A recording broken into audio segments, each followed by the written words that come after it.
Hi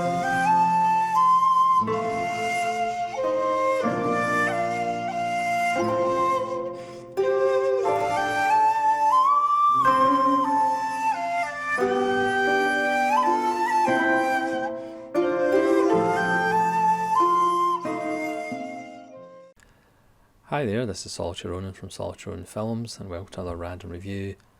Today's random review is Save the Tiger, starring Jack Lemmon, from 1973, directed by John G.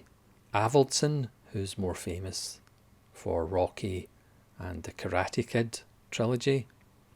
This is one of those films that I was always hoping would get to Blu-ray and imprint.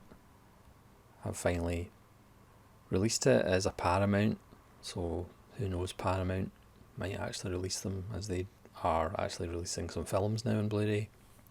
But it's not a happy-go-lucky one, so whether they will or not is debatable.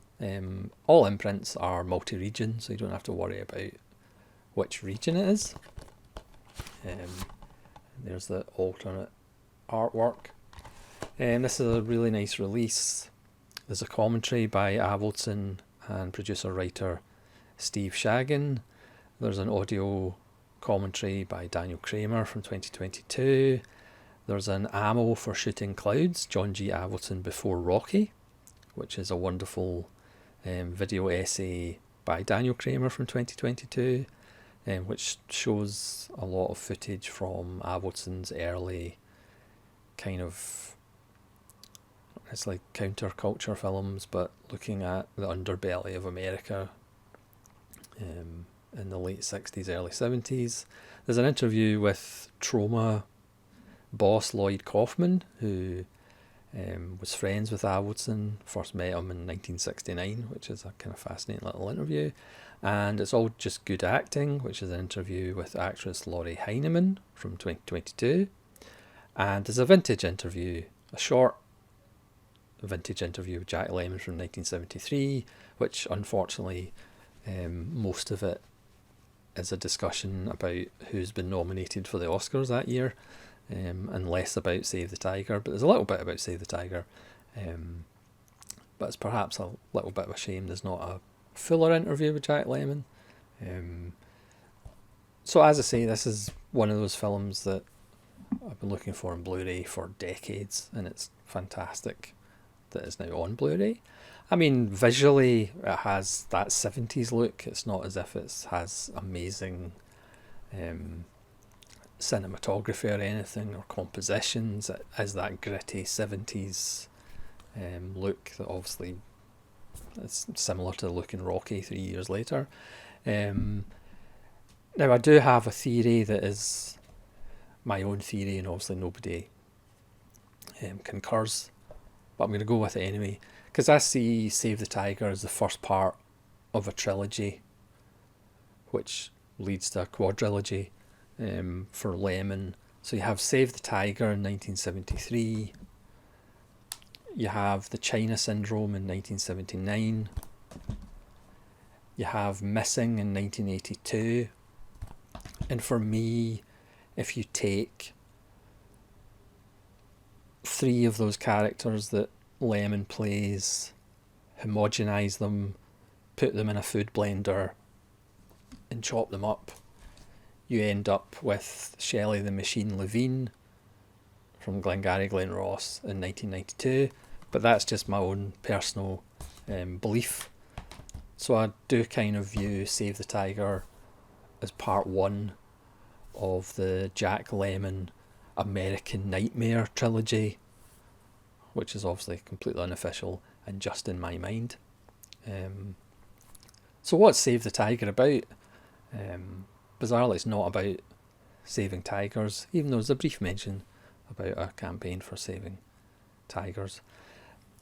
This is another character of Lemmon's, like the three films that I've mentioned, about somebody struggling with the reality of his life, struggling with how the country has changed around him, how people don't follow the rules, And if everybody else is doing shady things, you might as well do that as well to try and survive and exist in this world. So whether it's not telling the truth in the China syndrome, whether it's realising that the government might not be telling you the truth and missing. This is about a man who is trying to survive. He owns a fashion house and he just wants to get another season. Last year they had to cook the books. They owe money everywhere. There's pressure by the local gangsters to take out a loan, which, as Lemmon says, will end up paying back at 200%, or taking more extreme measures and perhaps setting fire to a factory for the insurance. He has an old cutter working for him who talks about craft. He has a kind of younger designer who clashes with the old school.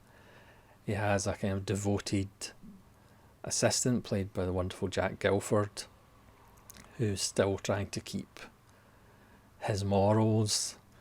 And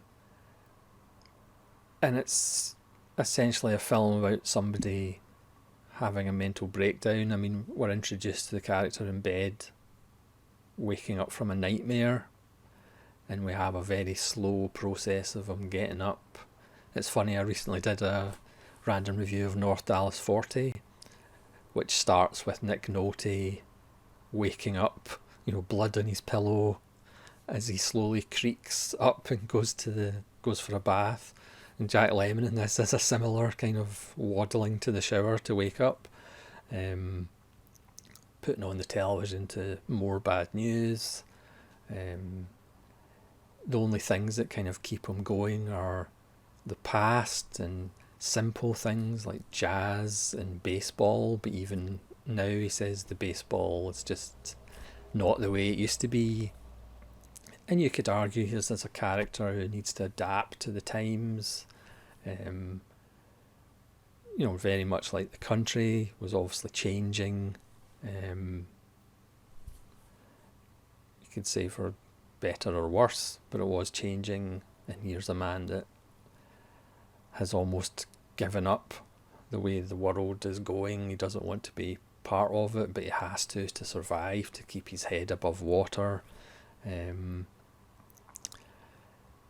So we're slowly introduced to his day. We still don't really know what he does. And he drives in and he picks up this young girl called Myra,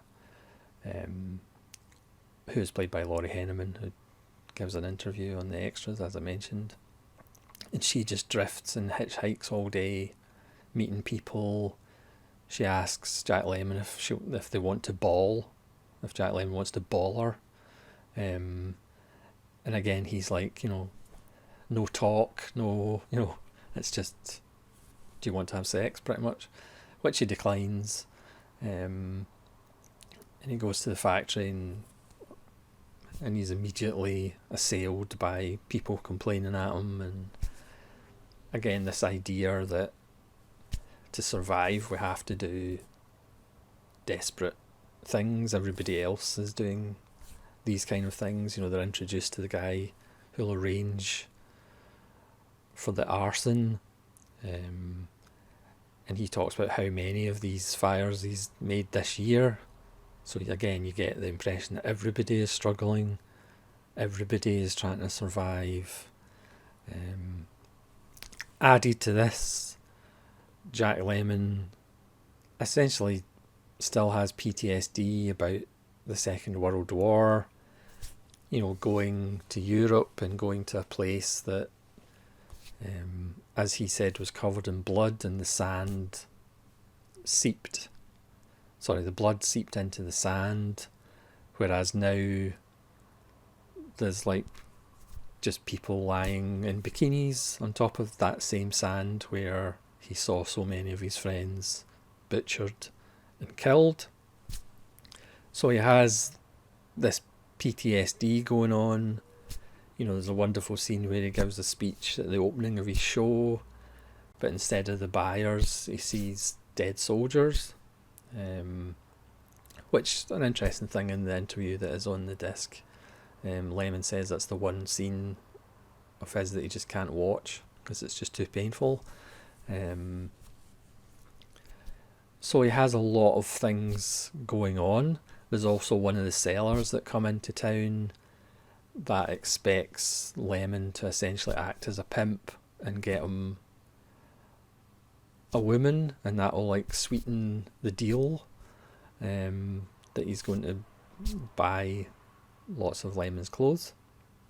And even that, Lemmon has a conversation with the woman about they're in the same business of selling imagination and fantasy is what the people actually want to buy. There's a wonderful speech about him and Jack Guilford get into an argument, and Lemmon gives a wonderful speech about don't sell America to me, and how when he was in the house by himself and the national anthem would come on, he would stand up, and now they're making jock straps out of the flag. It's a really bleak film. It doesn't have the kind of big events that perhaps if it was remade it would have. I'll leave it at that. This is more of a low-key film, like most of the China Syndrome, before it gets a little bit more formulaic at the end, and like Missing, which is very low-key as well. This is a man struggling. He reconnects with Myra, he picks her up again, they go to a beach house. They have sex, they play a game of just naming famous people, which obviously there's an age gap, so Myra doesn't recognise lots of the names that Jack Lemmon says, including Goring, which she asks, is he a singer? So again, it's just this disconnect between Jack Lemmon and what the country is turning into. Again, you can have Avildsen pretty much leaves it as well. You can identify with Lemmon if you're of a certain age and the country is changing around you. Attitudes to sex and drugs and everything else is changing. Or you can have the attitude, well, you have to adapt and you just have to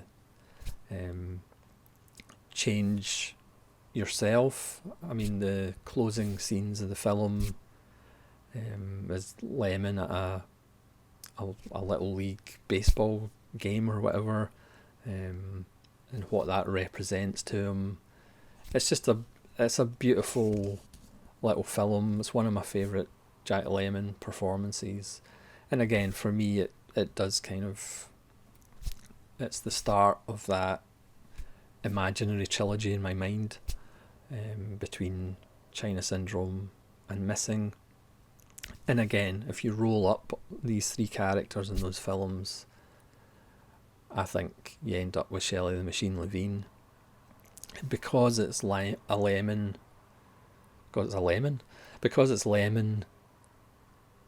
you still root for him, even though he does shady things.